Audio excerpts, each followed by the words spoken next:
राधे राधे सभी को। आशा है आप सब कुशल मंगल होंगे। और जैसा कि आपको पता है कि हमने एसएससी मेंस एग्ज़ाम्स के लिए, चाहे वो सीजीएल हो चाहे वो सीएचएसएल हो, 2025 के उसके लिए हमने ये सीरीज़ रखी है कंप्यूटर सब्जेक्ट के ऊपर। और इस सीरीज़ में हम पीवाईक्यू को एनालाइज करने वाले हैं, सिर्फ और सिर्फ पीवाईक्यूज ही सॉल्व करने वाले हैं। एंड उससे रिलेटेड हम क्वेश्चंस देखने वाले हैं जो और भी पीवाईक्यूज में पूछे गए हैं। लास्ट क्लास इस सीरीज की पहली क्लास थी। आज की क्लास जो है इस सीरीज का सेकंड वीडियो रहने वाला है, जिसमें हम सीजीएल टायर 2 में जो एक और दिन पेपर हुआ था 20 जनवरी को, उसके 20 क्वेश्चंस हम लगाने वाले हैं। और मैं बताऊंगा और कौन कौन से क्वेश्चन थे जो उससे रिलेटेड बार बार पूछे गए हैं। साथ साथ मैं आपको हर एक ऑप्शन से के बारे में बताऊंगा कि एक्चुअल में ऑप्शन क्या है, एक्चुअल का मतलब क्या होता है ना। और मोस्ट प्रोबेबली जो है इन्हीं टॉपिक्स के ऊपर क्वेश्चन आएंगे, तो इस चीज़ का आपको ध्यान रखना है और अच्छे से प्रैक्टिस करनी है विथ रिवीजन। तो ये क्लास आपकी प्रैक्टिस भी करवाएगी, रिवाइज भी करवाएगी, साथ साथ आपके माइंड को एक पैटर्न भी देगी कि कहाँ से क्वेश्चंस मैक्सिमम आते हैं। तो ये पूरी सीरीज आपको देखनी है एंड लास्ट तक देखनी है, क्योंकि हर एक पॉइंट इंपॉर्टेंट है। मैं कोई भी आपको ऐसी बात नहीं बताऊंगा जो ऑलरेडी पूछी ना गई हो, ठीक है। मेरे जो भी बातें मैं आपको बताऊंगा, जो भी फैक्ट्स आपको बताऊंगा, वो ऑलरेडी पूछे गए होंगे। तो इस चीज़ का आपको इस सीरीज में देखने को मिलेगा, ठीक है। तो बिना रुकावट के आज की क्लास स्टार्ट करते हैं, चलते हैं आज के पहले प्रश्न की तरफ। उससे पहले जो हमारा इस सीरीज का जो श्लोक है, इस सीरीज का जो थीम है, उसको ध्यान रखना है और उसके मीनिंग पर ध्यान देना है। जो मीनिंग है, practice and detachment are the key to controlling the mind, है ना। Through practice and detachment it can be restrained. यहां पे हम दिमाग की बात कर रहे हैं। क्यों? क्योंकि आपको पता है भले ही हमारी बॉडी में अन्य कितने भी पार्ट्स हों, लेकिन माइंड जो है वो सबसे पावरफुल है, ठीक है। वही बताएगा, वही आपको ज़िंदगी की राह दिखाएगा, तो उसी पे कंट्रोल करना बहुत ज़रूरी है। 99.99% ज़िंदगी भर जो है कभी कंट्रोल नहीं कर पाते हैं, और ये ऐसा नहीं है, इम्पॉसिबल है। बस यही है कि आपको प्रैक्टिस चाहिए, साथ साथ आपको सेक्रीफाइस भी करना है बहुत सी चीज़ों को जो आपके लिए वेरी वेरी इंपॉर्टेंट आपको एक टाइम पे लगती हैं, ठीक है। तो ये चीज़ आपको ध्यान रखना है। ओके, चलते हैं आज के पहले क्वेश्चन की तरफ, जो कि रहने वाला है ये: which file extension is most commonly used for executable installation file on window system. आपको पता है विंडो सिस्टम में जितने भी एप्लीकेशंस होते हैं, जैसे पावर पॉइंट है, तो जब आप पावर पॉइंट की फाइल सेव करते हो तो उसका एक एक्सटेंशन होता है। जैसे PPTX होता है, एक्सेल फाइल का अलग होता है। वैसे ही पूछा गया है कि एग्जीक्यूटेबल फाइल्स जो होती हैं उनका एक्सटेंशन क्या होगा, ये आपसे पूछा गया है। क्या वो .exe होगा, .mp3 होगा, .txt होगा या .jpg होगा? तो आपको पता है JPG किसका होता है? ये इमेज का होता है। जब आप कोई इमेज सेव करते हो तो वो हमेशा जो है .jpg या फिर .jpeg की फॉर्मेट में होता है। तो ये किसका होता है? ये इमेज फाइल का फॉर्मेट होता है। वहीं .txt की बात करो तो ये आपका प्लेन टेक्स्ट का फॉर्मेट होता है। जब डॉक्यूमेंट वगैरह सेव करते हो ना, तो उसका ये उस फाइल का ये फॉर्मेट होता है, ठीक है। ये चीज आपको ध्यान रखनी है। MP3 किसका होता है? ये ऑडियो फाइल का होता है। म्यूजिक वगैरह जो आप डाउनलोड करोगे तो आप देखोगे ज़्यादातर जो है वो MP3 में होते हैं। MP4 हो तो वो वीडियो फॉर्मेट हो जाता है ना। तो एग्जीक्यूटेबल फाइल्स आप देख सकते हैं, एग्जीक्यूटेबल फाइल्स है तो एग्जीक्यूटेबल फाइल्स का क्या फॉर्मेट होगा? .exe। तो ये चीज़ आपको ध्यान रखनी है। बात करें और भी फॉर्मेट्स की तो आपको याद रखना है क्या कि .doc है अगर किसी फाइल में, तो उसका मतलब क्या है? वो फाइल कैसी है? वो वर्ड डॉक्यूमेंट फाइल है, ठीक है। XLSX है तो वो MS Excel की स्प्रेडशीट है। एक्चुअली में क्या है, 2003 MS Excel जो 2003 था उसमें डॉट, ये MS Excel 2003 के, लेकिन 2007 का जो कॉमनली यूज हो रहा है या फिर 2007 के बाद जो है उसमें X जुड़ गया है। सेम चीज PPT में भी X जुड़ गया है, ठीक है, ये चीज आपको ध्यान रखनी है बस, ठीक है। पावरपॉइंट स्लाइड शो है तो PPSX हो जाएगा वो, ये किसमें 2007 के अप प्लस वाले जो वर्जन होते हैं, न्यू वर्जन जो हैं उसकी बात कर रहा हूं मैं। अगर .mdb है तो समझ जाओ वो फाइल जो है वो किसकी है, वो माइक्रोसॉफ्ट एक्सेस डेटाबेस की है। BMP जो है वो भी इमेज फाइल है, किसको डिनोट करती है, बिटमैप इमेज फाइल को डिनोट करती है। .cpl जो है विंडो कंट्रोल पैनल को डिनोट करता है। .log है तो वो लॉग फाइल्स हैं आपके कंप्यूटर की, ये चीज़ आपको ध्यान रखनी है, या फिर आपके मोबाइल में भी आपको देखने को मिल जाएंगी। .wpd है तो वर्ड परफेक्ट डॉक्यूमेंट की ये एक्सटेंशन है। तो ये कुछ कॉमन एक्सटेंशन है जो आपको याद रखने हैं, ठीक है, ओके। आगे आते हैं। ROM is primarily used for which of the following purposes.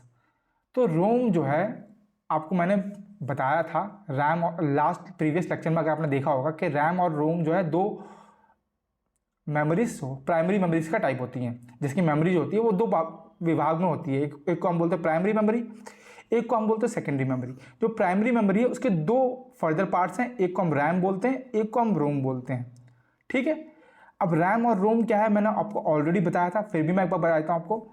RAM का जो फुल फॉर्म है वो है रैंडम एक्सेस मेमोरी, वहीं रोम का फुल फॉर्म है read only memory, read only, ये चीज़ आती है। रैम जो है वॉलेटाइल होती है। वॉलेटाइल का मतलब क्या है, मैंने आपको लास्ट वीडियो में एक एग्जांपल दिया था। किसका एग्जांपल दिया था आपको, अगर आपको याद हो तो मैंने पेट्रोल का एग्जांपल दिया था कि अगर पेट्रोल को आप धूप में कहीं रख दो तो वो उड़ जाता है। इसका मतलब क्या है, पेट्रोल क्या है, वॉलेटाइल नेचर का है।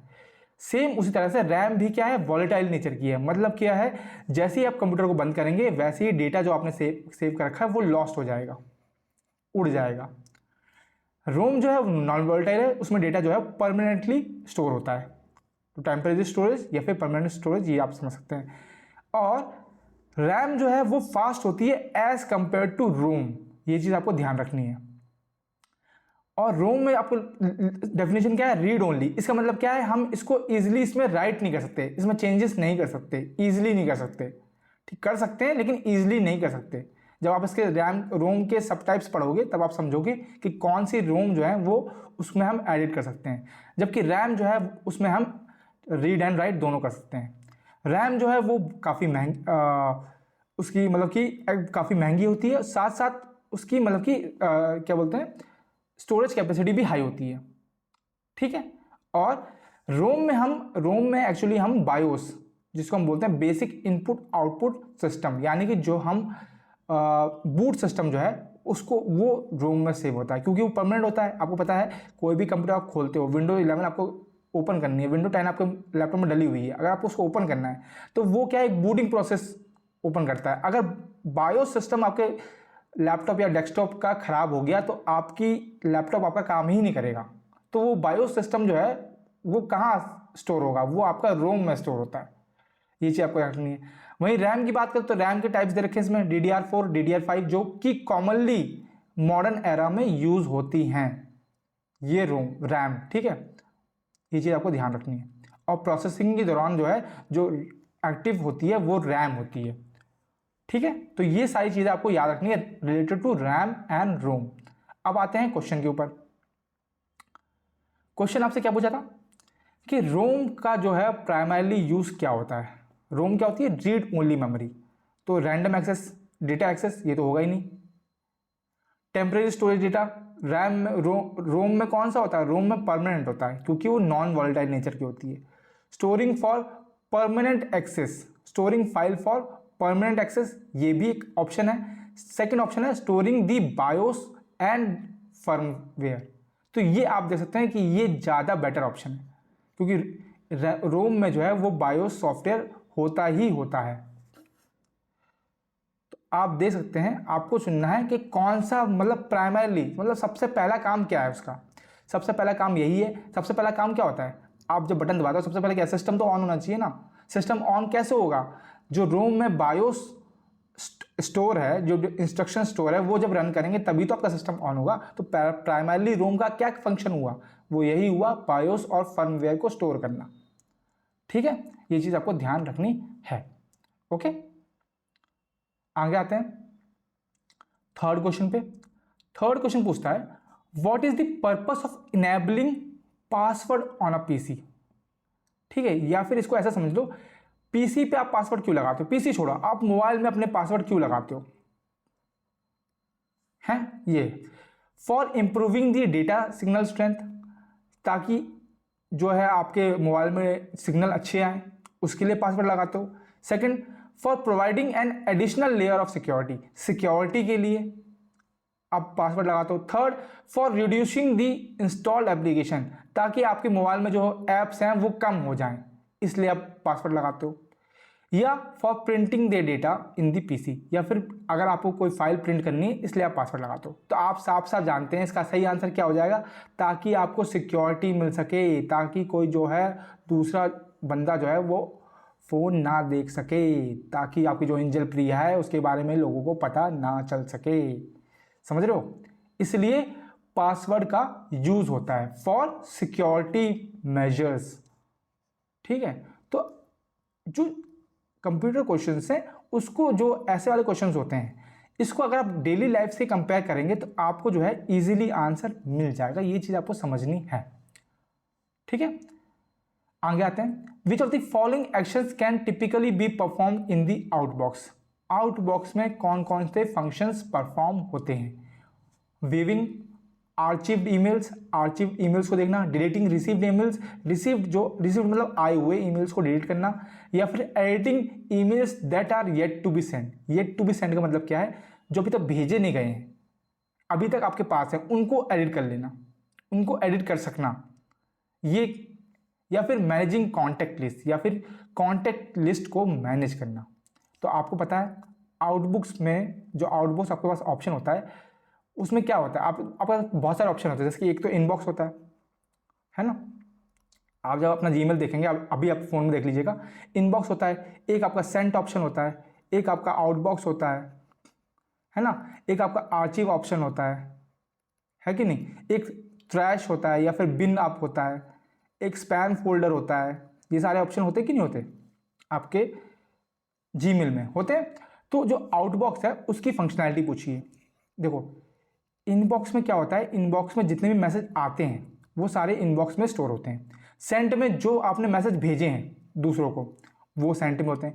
आउटबॉक्स में वो मैसेज स्टोर होते हैं जो आपको भेजना चाह रहे हो लेकिन आपने भेजे नहीं है, अभी तक भेजे नहीं है। और ऐसे मैसेज को आप बाद में एडिट भी कर सकते हो।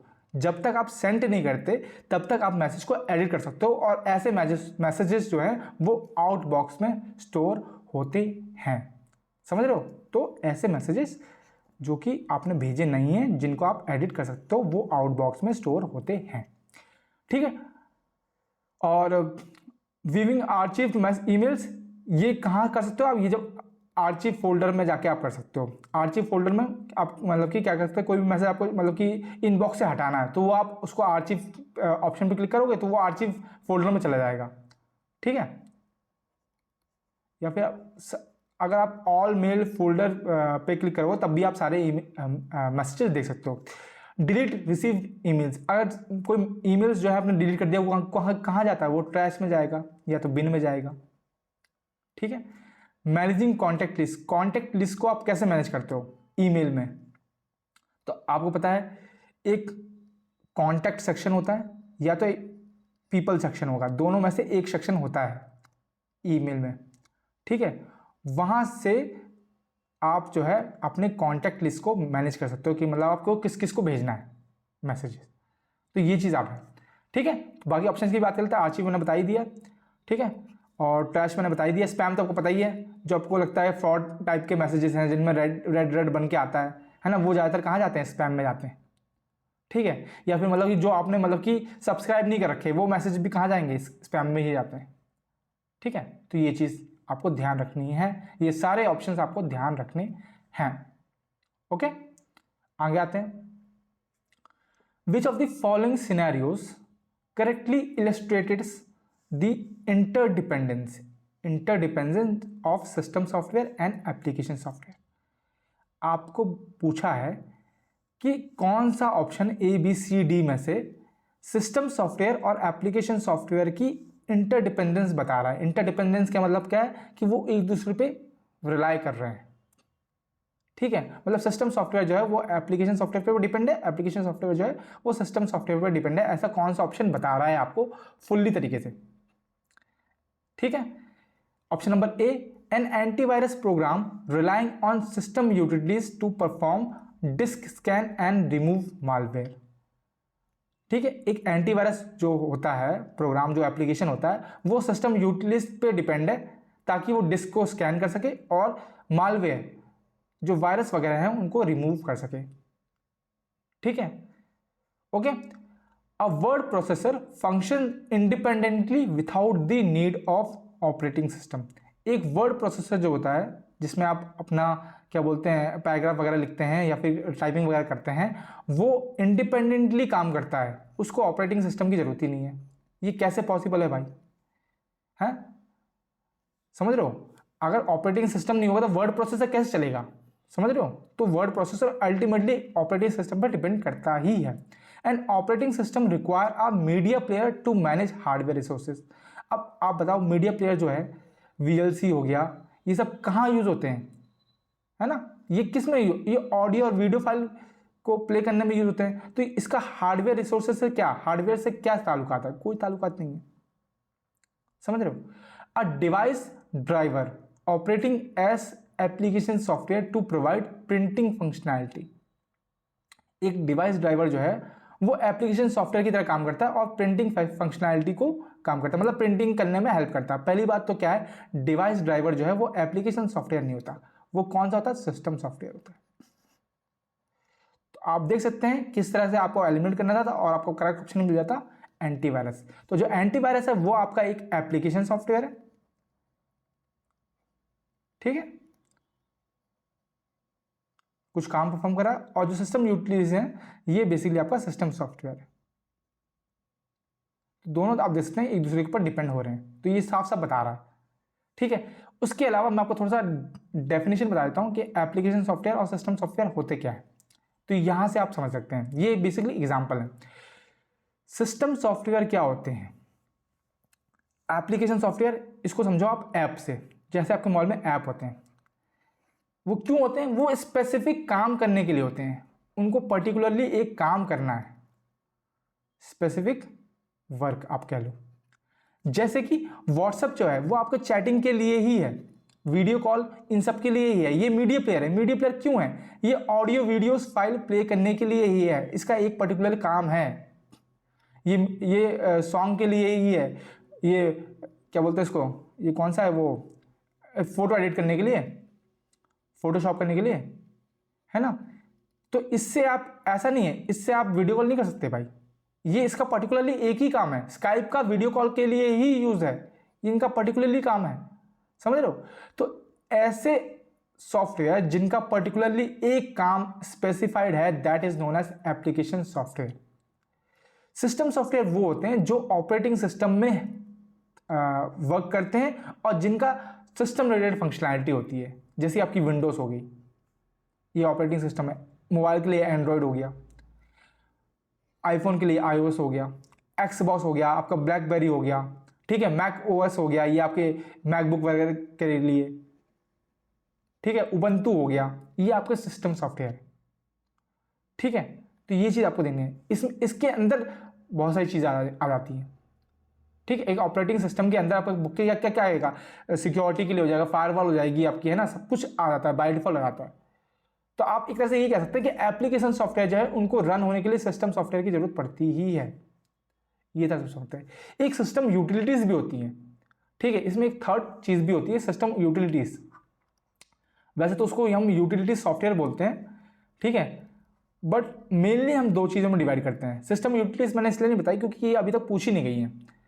सिस्टम यूटिलिटीज क्या है? जो एक्चुअली में जो है आपके सिस्टम को मॉनिटर कर रही हैं, जैसे आपके एंटीवायरस हो गया ना, ये सिस्टम यूटिलिटीज के अंदर आ जाती हैं, समझ रहे हो? तो ये चीज़ है, डिस्क मैनेजमेंट जो है वो सिस्टम यूटिलिटी है, तो ये चीज़ आपको ध्यान रखनी है। आगे पूछी जाएगी तो मैं आपको पक्का बताऊंगा, ठीक है। तो ये चीज़ आपको ध्यान रखनी है कि what is system software, what is application software. Okay, आगे आते हैं। Which keyboard shortcut is used to increase the indent in a paragraph in MS Word 2010। अगर आपको पैराग्राफ में इंडेंट इंक्रीज करना है तो कौन सा शॉर्टकट आप यूज करेंगे? Ctrl+U, Ctrl+D, Ctrl+M, Ctrl+K। देखो Ctrl+U जो है वो आपको अंडरलाइन करने के लिए यूज होता है। अब अंडरलाइन का मतलब क्या है मैं आपको बताता हूं। Underline the selected text. मान लो आपने लिखा हेलो, ठीक है, ये हेलो आपने लिखा और इसको आपने सेलेक्ट कर लिया, ठीक है। सेलेक्ट कर लोगे तो ऐसा कुछ ब्लैक टाइप आ जाएगा। सेलेक्ट कर लिया, उसके बाद आपने Ctrl+U किया। जब आपने Ctrl+U किया तो ये पूरे टेक्स्ट के नीचे एक लाइन बन के आ जाएगी, अंडरलाइन हो जाएगा ये पूरा टेक्स्ट, है ना। और कुछ आपका ऐसे दिखने लगेगा, कैसे? ऐसे दिखने लगेगा। तो this is Ctrl+U, function Ctrl+U। Ctrl+D क्या करेगा? ये शॉर्टकट होता है जो फॉन्ट डायलॉग बॉक्स है, shortcut to open font dialog box. अब ये फॉन्ट डायलॉग बॉक्स क्या है? जिसमें आप जो है इसका फॉन्ट वगैरह, इसका साइज वगैरह, इस शब्द का साइज वगैरह चेंज कर सकते हो, ठीक है। आप इसको टेढ़ा मेढ़ा कैसे भी लिख सकते हो। तो दैट इज Ctrl+D, जिससे आपका सीधा फॉन्ट डायलॉग बॉक्स ओपन हो जाएगा। Ctrl+K की बात करें तो ये हाइपर लिंक ओपन करता है, हाइपर लिंक फॉर्म बनाता है। हाइपर लिंक क्या है? ये आपके क्विज वगैरह जो है करने में वो हेल्प करते हैं। तो इंडेंट के लिए ऑप्शन कौन सा बचा? The option number third option Ctrl+M जो है वो to increase the indent in a paragraph के लिए यूज होता है। ये चीज आपको ध्यान रखनी है। और भी ऑप्शन है जैसे कि Ctrl+B आपका हो गया, ये शब्द को बोल्ड बना देता है ना।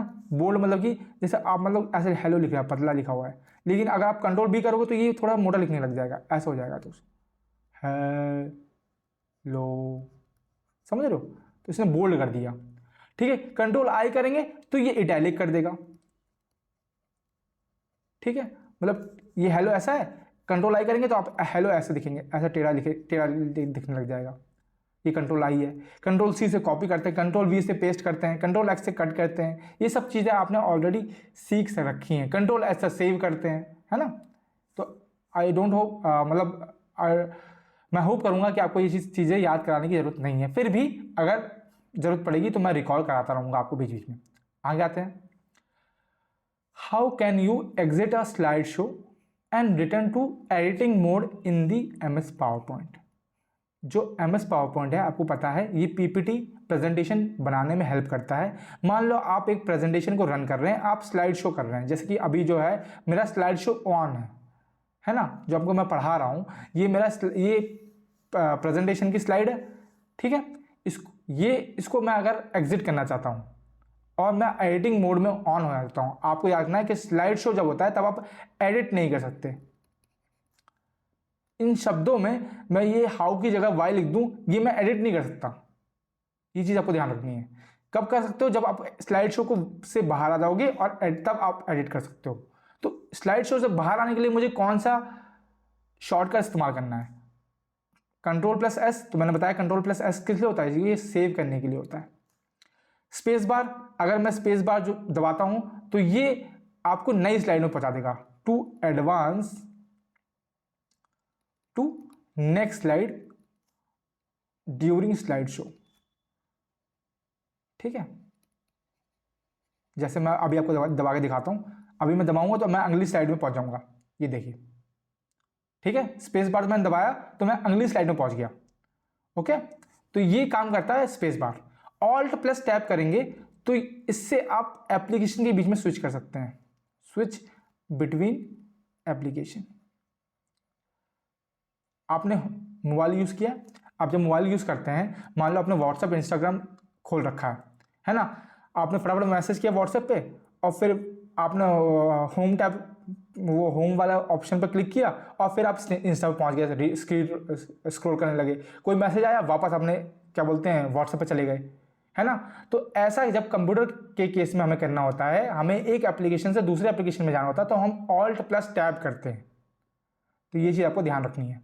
अगर हम एस्केप दबाएंगे तो हम जो है एस्केप दबाएंगे तो हम स्लाइड शो से बाहर आ जाएंगे।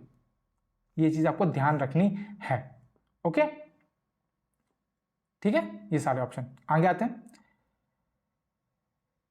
8th क्वेश्चन आपका है, the dash method is commonly used to verify the integrity of data. तो कौन सा मेथड जो है इंटीग्रिटी ऑफ डेटा को वेरीफाई करता है? ये मैंने पिछली क्लास में बताया था। The answer is hashing. Hashing वो मेथड है जिससे आप डेटा की इंटीग्रिटी चेक करते हैं, वेरीफाई करते हैं। इंटीग्रिटी मतलब क्या है कि डेटा जो भैया वो जो हमने भेजा था वो सही है कि नहीं है। आपने वो वाला गेम देखा होगा जिसमें मतलब कि ऐसे मतलब 5-6 बंदे लाइन पे खड़े होते हैं, है ना। आपने टीवी वगैरह में देखा होगा, काफ़ी शोज वगैरह में ये ऐसा गेम खेला जाता है ना। ये इसके कान में कुछ बोलता है, ये इसके कान में कुछ बोलता है, ये इसके कान में कुछ बोलता है, और लास्ट में आप देखते हैं कि एक्चुअल में मतलब इसने पूछा होता, अगर इसका ओरिजिनल मैसेज हेलो होता है तो लास्ट में जो है हाई निकल के आता है ना। मतलब ओरिजिनल मैसेज तो ये था, लेकिन जैसे ही वो ट्रांसफर हुआ अलग जगह पे, लास्ट में हाई निकला, मतलब ओरिजिनल मैसेज लास्ट में नहीं पहुंचा। इसका मतलब क्या है कि डेटा की इंटीग्रिटी खराब होगी, मतलब ओरिजिनल डेटा जो था वो लास्ट में नहीं पहुंचा। तो इस चीज को वेरीफाई करने के लिए कि असली लास्ट में पहुंचा या नहीं पहुंचा, कौन सा मेथड यूज होता है, that is known as hashing. ठीक है, ये चीज आपको ध्यान रखनी है। और हैशिंग कैसे काम करती है ये आप समझिए। जैसे मान लीजिए यूजर 1 है, पहला यूजर है, और ये यूजर 2 है जिसको आपने मैसेज भेजना है। आपने कोई मैसेज किया, हेलो हाउ आर यू लिखा आपने, हेलो हाउ आर यू लिखा आपने, ठीक है। ये जाएगा हैशिंग एल्गोरिथम के पास। हैशिंग एल्गोरिथम क्या करेगा, एक टेबल बनाएगा जिसको हम हैश टेबल बोलते हैं। हैश टेबल में डेटा फीड करेगा और उसकी मदद से ये हैश टेक्स्ट को कन्वर्ट करेगा, मतलब एक सीक्रेट कोड बना देगा। मतलब हेलो हाउ आर यू आपको कुछ इस तरह दिखेगा, आप समझ लो, ठीक है।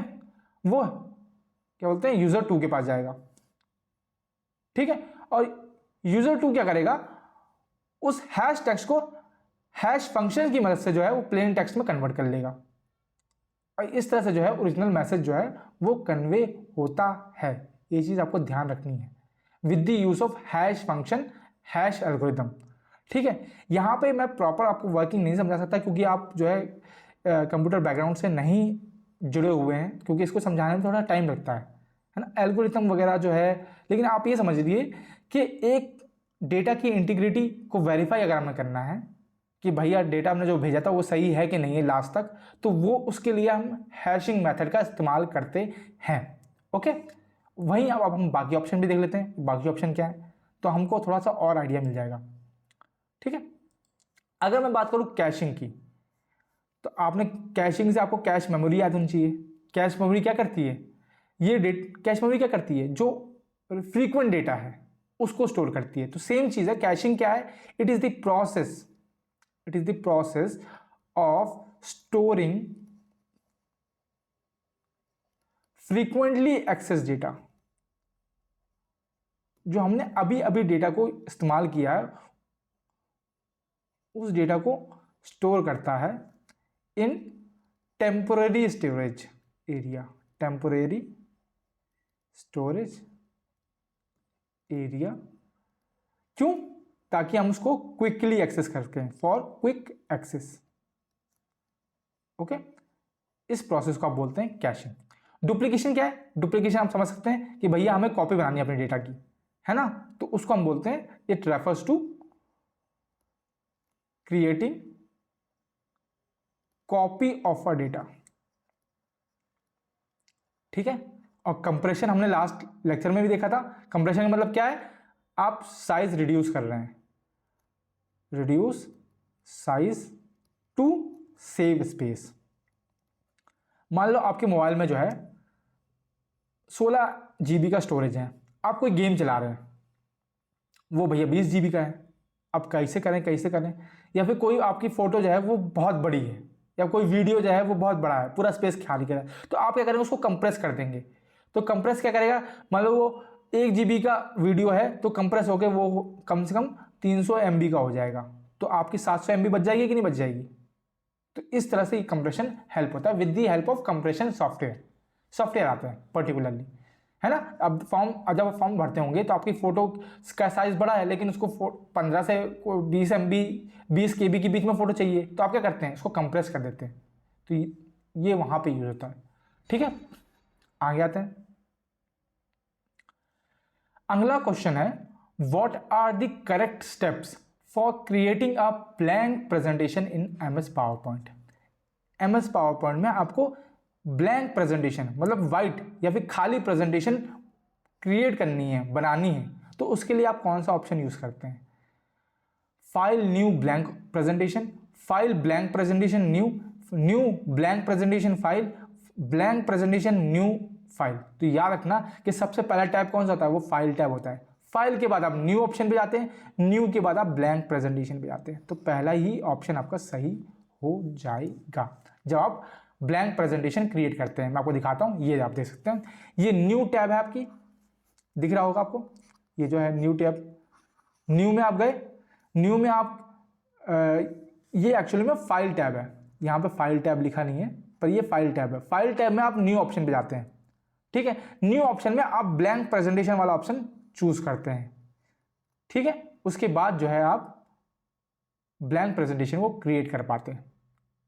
ठीक है, आपने देखा होगा यहाँ पे ऊपर टैब नहीं होते, file tab, home tab, insert tab, ऐसे होते हैं। तो फाइल टैब में जाके आप न्यू ऑप्शन में जाते हैं, न्यू ऑप्शन में जाके ब्लैंक प्रेजेंटेशन। अगर आपको कोई फाइल ओपन करनी है, मान लो मैंने एक फाइल बनाई थी, कल पे मैंने एक डॉक्यूमेंट बनाया और आज मुझे उसकी जरूरत पड़ेगी। अब मैं क्या करूं, तो मैं क्या करूंगा, फाइल टैब में जाऊंगा। फाइल टैब में जाने के बाद जो है मैं ओपन ऑप्शन का इस्तेमाल करूंगा। ओपन के बाद मेरे पास सारे ऑप्शन आ जाएंगे और मुझे कौन सी फाइल करनी है उस पर मैं डबल क्लिक करूंगा तो वो फाइल जो है ओपन हो जाएगी। अगर मुझे सेव करना है तो सेम चीज़ सेव ऑप्शन पे जाऊंगा। सेव एज कहाँ पे यूज होता है, जब हमें किसी और एक्सटेंशन पे हमें यूज करना होता है। ठीक है, प्रिंट ऑप्शन से हम प्रिंट कर सकते हैं, शेयर से हम शेयर कर सकते हैं, एक्सपोर्ट कर सकते हैं, क्लोज से क्लोज कर सकते हैं। तो ये सारे क्या हैं, ये फाइल टैब के ऑप्शन है। तो ये आपको पता होनी चाहिए। ठीक है, याद रखना कि अगर हमें किसी और टेम्पलेट में भी फाइल अगर बनानी है, मान लो यहाँ तो ब्लैंक प्रेजेंटेशन है, लेकिन हम यहाँ पे आप देख सकते हैं, यहाँ पे गैलरी में भी है, पार्सल में भी है, वुड टाइप में भी है कि नहीं है। तो ये क्या है, ये टेम्पलेट्स हैं। ये क्या है, टेम्पलेट्स हैं। These are templates. मतलब आपको देख सकते हैं कि हर स्लाइड जो है वो इसी ग्रे रंग की दिखी आएगी अगर आपने इसको चूज किया तो। ब्लैंक प्रेजेंटेशन में सारी स्लाइड जो है वो व्हाइट रंग की होंगी, लेकिन अगर आपने पार्सल चूज किया तो सारी स्लाइड जो है सारी की सारी वो ग्रे कलर की होंगी। ठीक है, तो ये भी आप कहां से चूज कर सकते हैं, न्यू में जाके। ओके, आगे आते हैं। Which option in MS word allow a user to align text within a document to left, center, right or justify it across the page।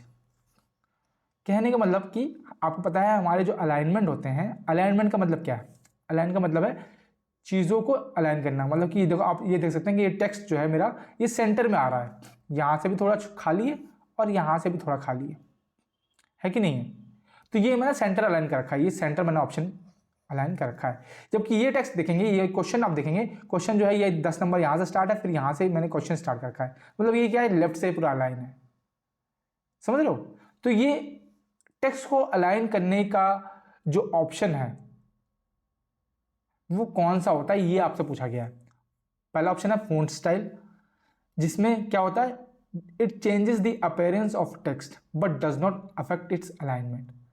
ठीक है, तो फॉन्ट स्टाइल क्या करता है, फॉन्ट स्टाइल जो है टेक्स्ट का स्टाइल चेंज कर देगा, अपीयरेंस चेंज कर देगा। मान लो ये मैंने हेलो लिखा, हेलो पे ही हम चर्चा करेंगे, हेलो लिखा, अब मैं लिखना चाह रहा हूँ ऐसे, या फिर मैं लिखना चाह रहा हूँ ऐसे, क्या बोलते हैं, हेलो, है ना। ये क्या है, ये इसका अपीयरेंस चेंज कर रहा है, जैसे दिख रहा है ये इसको वैसे चेंज कर रहा है। तो ये कहाँ से होता है, ये फॉन्ट स्टाइल से होता है, पर इसका अलाइनमेंट से कोई ताल्लुकात तो है नहीं, तो ये ऑप्शन गलत हो जाएगा। पैराग्राफ अलाइनमेंट, पैराग्राफ को हम अलाइन कर रहे हैं, मतलब जैसे मैंने बताया, adjust the alignment of text to left, centre, right and justify it, है ना। तो ये यही सही ऑप्शन है कि पैराग्राफ अलाइनमेंट का हम यूज कर रहे हैं, पैराग्राफ को हम अलाइन कर रहे हैं, लेफ्ट में से शुरू होगा मेरा पैराग्राफ, राइट से शुरू होगा, या सेंटर में रहेगा, या जस्टिफाई ऑप्शन के को फॉलो करेगा। याद रखना अलाइनमेंट जो है वो 4 तरह का होता है, लेफ्ट, सेंटर, राइट और जस्टिफाई। इसके ऊपर भी क्वेश्चन बना है, ये आपको आगे बताऊंगा। लाइन स्पेसिंग, नाम से समझिए, लाइन के बीच में स्पेसिंग, लाइन के बीच में स्पेसिंग, जैसे ये 2 लाइन है, इनके बीच में ये स्पेस है, दिस इज लाइन स्पेसिंग। ठीक है। Text direction, it changes the orientation of text such as vertical, horizontal but not its alignment. अब टेक्स्ट डायरेक्शन और अलाइनमेंट में क्या फर्क है? टेक्स्ट डायरेक्शन का मतलब क्या है कि मान लो मेरा हेलो जो है वो ऐसा दिख रहा है, या मेरा हेलो क्या है ऐसा दिख रहा है, ये वर्टिकल और हॉरिजॉन्टल टेक्स्ट डायरेक्शन है, समझ रहे हो? या तो ऐसा दिखेगा या तो ऐसा दिखेगा, दिस इज टेक्स्ट डायरेक्शन। पर इसका अलाइनमेंट से कोई ताल्लुकात नहीं है। तो अपना ऑप्शन कौन सा करेक्ट है? अपना ऑप्शन नंबर बी सही हो जाएगा। और ये आपको कहाँ देखने को मिलते हैं? ये आपको कहाँ देखने को मिलते हैं? पैराग्राफ अलाइनमेंट का एक फीचर आता है, वो आप देख सकते हैं, आपको अभी दिखा नहीं सकता, वो कुछ इस तरह का होता है, जैसे मतलब कि ये जो होता है ये जस्टिफाई होता है, एक होता है लेफ्ट अलाइनमेंट, ऐसे ऐसे होगा, ऐसे होगा, एक राइट अलाइनमेंट होता है ऐसे, और एक सेंटर होता है, सेंटर में ऐसा होता है। ठीक है, ये जस्टिफाई, ये लेफ्ट, ये राइट, इस तरह का मतलब कि आइकन आपको देखने को मिलता है, और ये सेंटर। ठीक है, ऐसा। ठीक, अगली बार क्वेश्चन आएगा तो मैं वो फोटो लगा दूंगा, जिससे आपको जो है और क्लैरिटी मिल जाएगी। आगे आते हैं, What type of media is commonly used for वैन कम्युनिकेशन। अब मैंने वैन का बताया था, वैन का मतलब क्या होता है? Wide area network, wide area network, है ना। मैंने आपको 2-3 और बताए थे, एक होता है लैन, जिसको हम बोलते हैं लोकल एरिया नेटवर्क, जैसे आपके टाउन हो गया, या छोटा सा कोई छोटी सी कोई जगह है, कोई कम्युनिटी है, वहाँ पर जो नेटवर्क है उसको हम बोलेंगे लोकल एरिया नेटवर्क। अगर कोई सिटी है तो उसके लिए हम कौन सा यूज करते हैं? उसका हम यूज करते हैं metropolitan area network, MAN, metropolitan area network. अब मान लो एक सिटी के एरिया से काफी बड़ा एरिया है, वहां पे हम वैन यूज करते हैं, वाइड एरिया नेटवर्क। आपसे पूछा है कि उस वाइड एरिया नेटवर्क में कम्युनिकेशन करने के लिए, मतलब कि एक दो कंप्यूटर से बात करने के लिए, है ना, कम्युनिकेट आपस में कंप्यूटर को कम्युनिकेट करवाने के लिए हम कौन से केबल का इस्तेमाल करते हैं? HDMI cable, twisted pair cable, fibre optic cable, या फिर कोएक्सियल केबल। तो याद रखना है, HDMI जो है इसका इन सब से कोई ताल्लुकात नहीं है, ये बेचारा अपना भोला बच्चा है। HDMI का मतलब क्या होता है? HD समझो। HDMI केबल जो है हम टीवी वगैरह में यूज करते हैं, क्यों? ताकि हमें जो है हाई डेफिनेशन वीडियो मिले। हमें जो है, हम अगर मैच देख रहे हैं तो एकदम HD में दिखना चाहिए, उसके लिए हम HDMI केबल का यूज करते हैं, एंड ऑडियो सिग्नल दोनों के लिए होता है। ठीक है, टीवी वगैरह में यूज करते हैं, कंप्यूटर वगैरह में यूज करते हैं, है ना, क्वालिटी के लिए। ट्विस्टेड पेयर केबल जो है ये आपका लैन में यूज होता है, लोकल एरिया नेटवर्क में। ठीक है, वहीं मैं बात करूं कोएक्सियल केबल की, तो ये भी आपका कहां यूज होता है? जो छतरी लगाते हैं ना अपन, केबल टीवी लगवाते हैं, वहां पे यूज होता है। It is used for broadband internet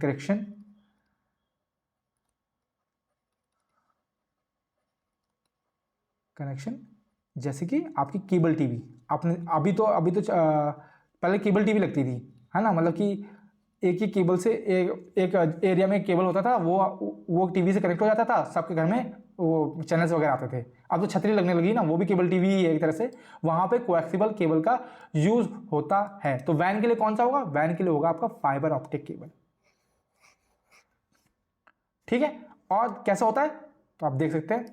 ये आपका देखो, ट्विस्टेड पेयर जो है वो 2 तरह के होते हैं, एक को हम बोलते हैं अनशील्डेड, एक को बोलते हैं हम शील्डेड। फर्क क्या है? अनशील्डेड में देखो, आप देख सकते हैं इसकी जो चमड़ी है एक बहुत पतली सी है, थोड़ा सा धूप ऊप लगी, पानी लगी तो खराब हो जाएगी। वहीं पे क्या है, शील्डेड में इसको एक्स्ट्रा एल्यूमिनियम वगैरह से जो है कवर किया जाता है, ताकि एक्स्ट्रा प्रोटेक्शन के लिए। बस यही फर्क है ट्विस्टेड पेयर में। शील्डेड और अनशील्डेड में। ये कोएक्सिबल है, जो आप देख सकते हैं साफ साफ दिख रहा है, ये टीवी का है ना, ये टीवी का केबल है कि नहीं है, तो ये टीवी वगैरह में। फाइबर ऑप्टिक इस तरह का होता है, तो याद रखना ये आपके वैन में यूज होता है, किसमें, वाइड एरिया नेटवर्क में। कोएक्सियल केबल किसमें होता है, केबल टीवी में। और ये ट्विस्टेड पेयर किसमें होता है, जैसे आपकी ट्विस्टेड पेयर कैसे हैं, जैसे मतलब कि आपको याद होगा कि आप जब दिवाली पे लाइट वगैरह लगाते हो, है ना, तो वो क्या है, वो ट्विस्टेड की पेयर केबल्स ही हैं एक तरह से, ठीक है। या फिर पुराने जमाने में सोलर पैनल वगैरह लगाते थे, तो उसमें जो वो डीसी करंट को पास होने के लिए जो केबल इस्तेमाल होती थी ना, 2 कलर की होती थी, पतली पतली सी होती थी, वो भी ट्विस्टेड पेयर केबल्स ही हैं। तो ये चीज़ आपको ध्यान रखनी है। ओके, आगे आते हैं। What happens when a user insert a new row in MS Excel worksheet?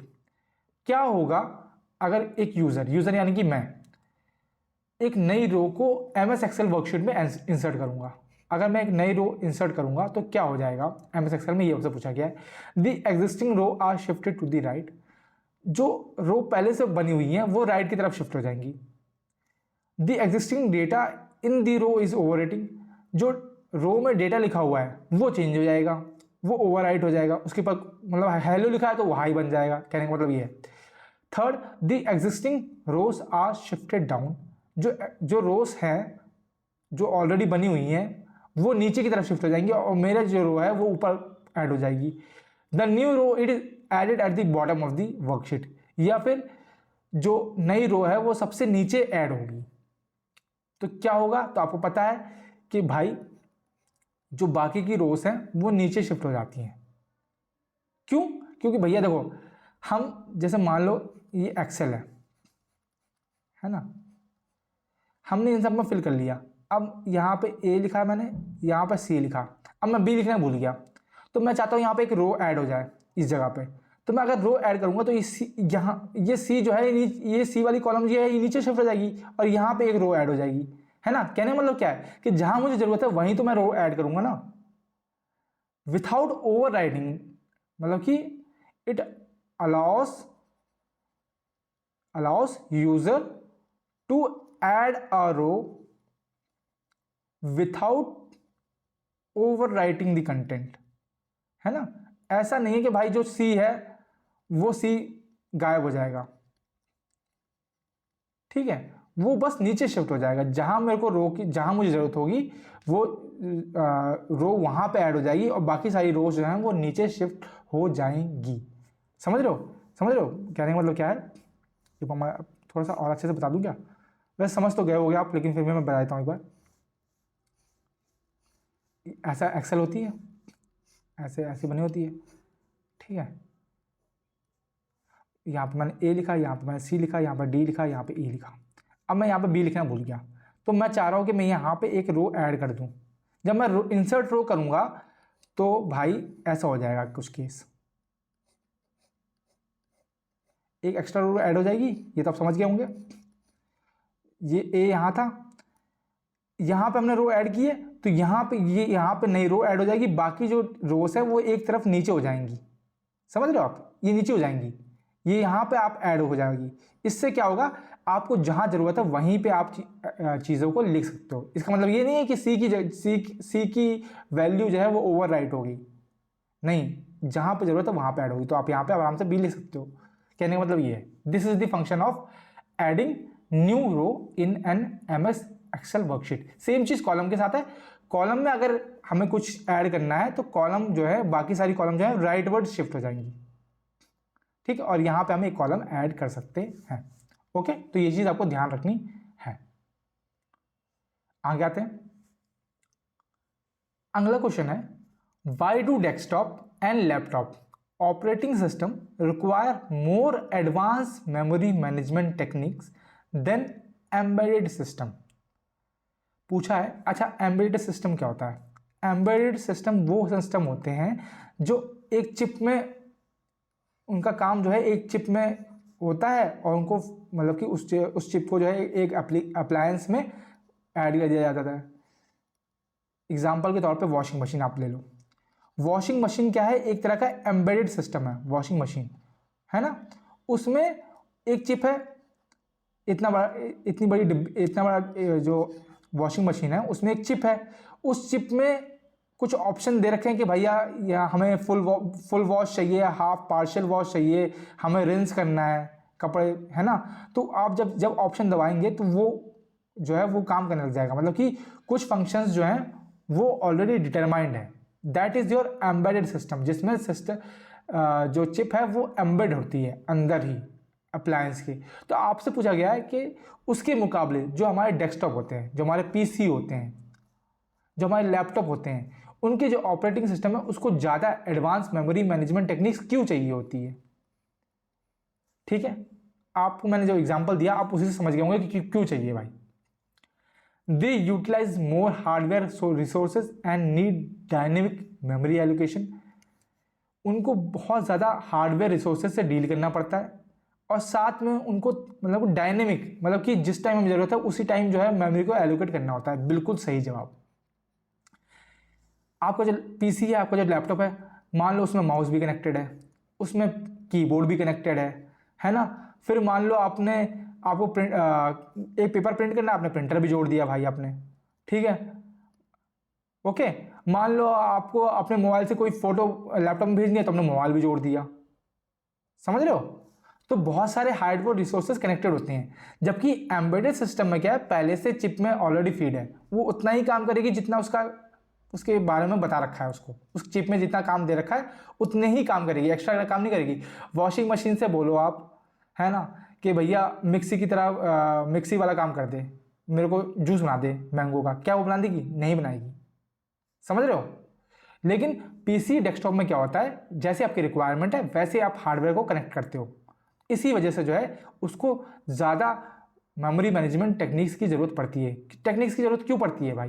क्योंकि भाई आप मोबाइल भी कनेक्ट कर रहे हो, माउस भी कनेक्ट कर रहे हो, कीबोर्ड भी कर रहे हो, प्रिंटर भी कर रहे हो, है ना। मान लो आप मोबाइल से फोटो निकाल के लैपटॉप में डालो, लैपटॉप से प्रिंटर से प्रिंट कर रहे हो, है ना। तो अब भाई उसको तुरंत चाहिए ना कि भाई मोबाइल से फोटो ली, उसको कहीं स्टोर करना है, उसके लिए जगह चाहिए। अब उसको प्रिंट करना है उस जगह से, उसके लिए उसको डायनेमिक मेमोरी टेक्निक की ज़रूरत है, समझ रहे हो। तो इन सब चीज़ों के लिए जो है वो पीसी और जो लैपटॉप है, जितने बड़े सिस्टम होते हैं उनको ज़्यादा एडवांस मेमोरी मैनेजमेंट सिस्टम की टेक्निक्स की ज़रूरत पड़ती है, ठीक है, ओके।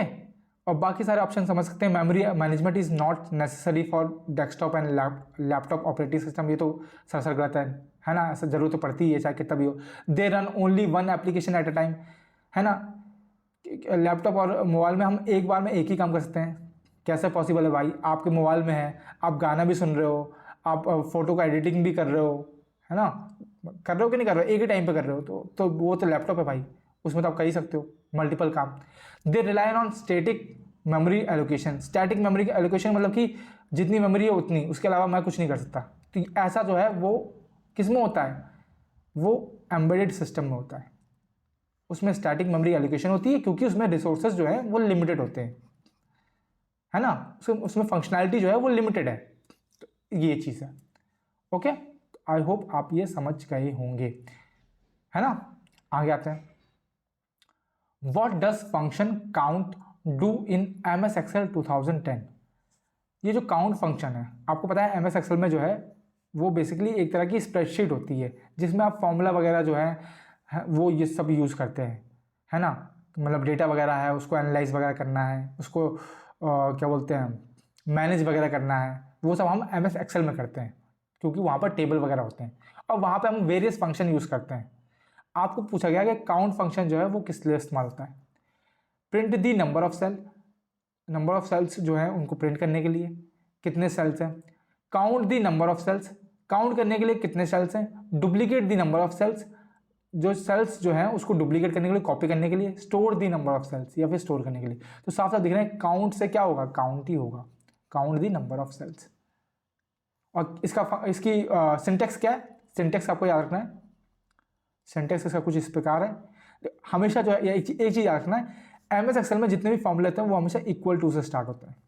किससे? इक्वल टू से। उसके बाद आपका काउंट आएगा, उसके बाद ब्रैकेट, इसमें आपकी रेंज आएगी।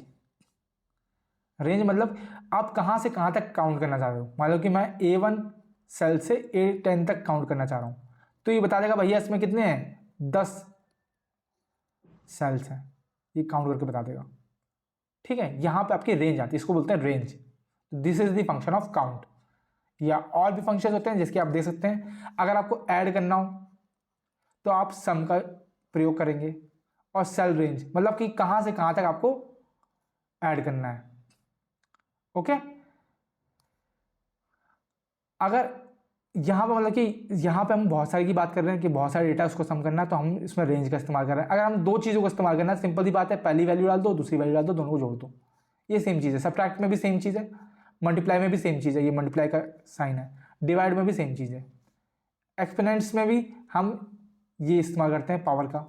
ठीक है, एवरेज फंक्शन, जब हमें एवरेज निकालना होता था तब हम याद करते हैं इक्वल्स टू एवरेज फंक्शन, और किस कहाँ से कहाँ तक के हमें एवरेज निकालनी है। जैसे यहाँ पे B2 सेल से हमें B9 सेल तक एवरेज निकालनी है। मीडियन भी हम निकाल सकते हैं बाय मीडियन फंक्शन। मैक्सिमम मतलब मान लो हमें एक डेटा दे रखा है 1 2 3 4 5 नंबर, इस नंबर में हमें पता करना है कि मैक्सिमम जो है संख्या कौन सी है। मतलब है तो हमें पता है 5 है, लेकिन मतलब डेटा मान लो 100,000 की संख्या में है, तो हम कैसा यूज़ करते हैं, हम मैक्स फंक्शन का यूज़ करते हैं। अगर हमें मिनिमम वैल्यू पता करनी है तो हम मिनिमम फंक्शन का यूज़ करते हैं। ये बेसिक मैथ फंक्शन है जो आप MS एक्सेल में परफॉर्म करते हैं।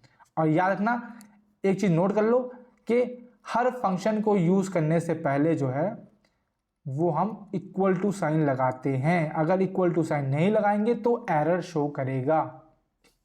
ओके, ठीक है, ये चीज़ आपको ध्यान रखनी है। आगे आते हैं।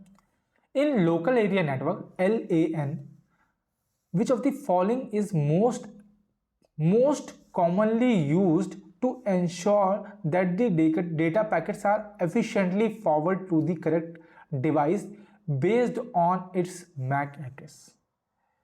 तो ये क्वेश्चन हम ऑलरेडी प्रीवियस वीडियो में देख चुके हैं कि LAN में, लोकल एरिया नेटवर्क में, हम किस डिवाइस का इस्तेमाल करते हैं based on MAC address. MAC address क्या होता है, ये आपका फिजिकल एड्रेस होता है सिस्टम का, आपके कंप्यूटर का फिजिकल एड्रेस को हम बोलते हैं मैक एड्रेस। जैसे बाइक का चेचिस नंबर होता है ना, वैसे हर कंप्यूटर का, हर डिवाइस का एक फिजिकल एड्रेस होता है जिसको हम मैक एड्रेस बोलते हैं। ठीक है, तो मतलब कि मेरी इन्फॉर्मेशन, डेटा पैकेट्स का मतलब क्या है कि आपकी जो इन्फॉर्मेशन है वो ब्रेक हो जाती है पैकेट्स में। ठीक है, छोटे छोटे यूनिट्स में, उन यूनिट्स को हम पैकेट्स बोलते हैं। तो डेटा पैकेट्स को हमें एक डिवाइस से दूसरे डिवाइस को भेजना है efficiently based on MAC address. तो हम कौन से डिवाइस का इस्तेमाल करते हैं। ठीक है, तो ये आपके डिवाइस है, राउटर, ब्रिज, हब। मैं आपको ऑलरेडी बता चुका हूँ, फिर भी मैं एक बार बताता हूँ। ठीक है, एक बार मैं यहाँ पर बताता हूँ। तो राउटर क्या करता है आपका, राउटर क्या करता है बेसिकली, ये राउट करता है। राउट मतलब कि दिशा दिखाता है। राउटिंग पैकेट्स दिशा दिखाएगा, मतलब कि डेटा पैकेट्स को बिटवीन डिफरेंट नेटवर्क, अलग अलग नेटवर्क। मतलब कि अगर एक लैन है और दूसरा एक वाइड एरिया नेटवर्क है, यहां से यहां डेटा को ट्रांसफर करना है तो किस रास्ते से जाएगा, तो वो बताएगा रूट। जैसे आप, जैसे तिराहा होता है, 3 रास्ते होते हैं। ठीक है, अब आपको मतलब कि मान लो इस कंप्यूटर तक पहुंचना है, तो इस कंप्यूटर तक जाने के बहुत से रास्ते हैं। ये ऐसे गया है रास्ता, ये से मान लो ऐसा गया है रास्ता, और एक रास्ता सीधा गया है। तो राउटर बताएगा कि भैया ये रास्ता आप चुन लो, सबसे आसानी तरीके से और आप इजीली पहुंच सकते हो। तो ये कौन बताएगा, राउटर बताएगा। ब्रिज, ब्रिज क्या करता है, ये भी सेम काम करता है, मैक एड्रेस पे ही ये वर्क करता है। ये भी मैक एड्रेस पे ही काम करता है ना। लेकिन यहां पूछा है मोस्ट कॉमनली यूज्ड, तो ये कॉमनली यूज्ड नहीं होता। क्यों, क्योंकि ये लेस्ट एफिशिएंट है। लेस्ट एफिशिएंट है किससे, लेयर 3 स्विच से। लेयर 3 स्विच जो है वो भी आपका मैक एड्रेस पे काम करता है, और ये जो लेयर 3 स्विच है ये आपका ज़्यादा एफिशिएंट है। इसमें क्या है, डेटा पैकेट्स आपके लॉस नहीं होंगे। आप लिख लो हेलो हाउ आर यू, तो पूरा का पूरा मैसेज पहुंचा जाएगा। ब्रिज में क्या है, हो सकता है कि आर गायब हो जाए, डेटा पैकेट्स गायब हो सकते हैं, लेस एफिशिएंट होता है, इसलिए जो है लेयर 3 स्विच यूज होता है। वहीं हम बात करें हब की, तो हब बेचारा हमारा शरीफ है, इसको भैया क्या बोलते हैं, मैसेज ऐसे फॉरवर्ड करने से कोई मतलब नहीं है। ये फॉरवर्डिंग वाला काम नहीं करता। ये बोलता है भैया तुम्हारी चीज़ तुमको मुबारक, हमको कोई मतलब नहीं है। ये सिंपल क्या करता है, ये ब्रॉडकास्ट करता है,